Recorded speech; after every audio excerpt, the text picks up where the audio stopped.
on écrit pour être aimé, mais en même temps, on écrit pour le vrai, pour des choses qui nous concernent. C'est fondamental. Les Cendres bleues, c'est la plus grande œuvre de Jean-Paul. Publié en 1990, le recueil a remporté plusieurs prix, dont celui du gouverneur général. Il a été traduit dans plusieurs langues, l'anglais, l'espagnol, le slovène. Même Ricardo n'est pas traduit en slovène. Je vous lis un extrait de la préface, en français, signé par Jean-Paul.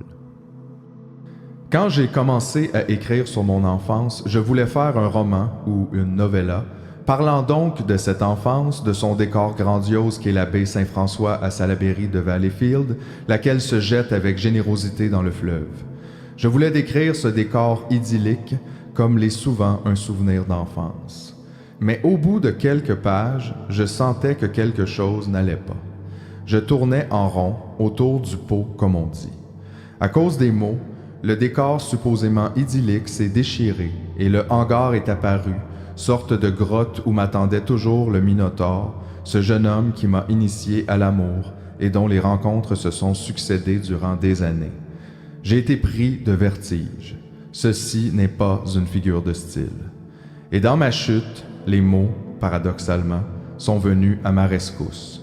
Un peu.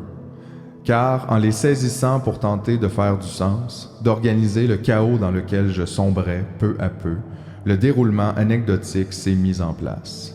Je ne pensais pas à la poésie, j'étais dans une fièvre d'écriture qui, tel un tsunami, balait tout sur son passage.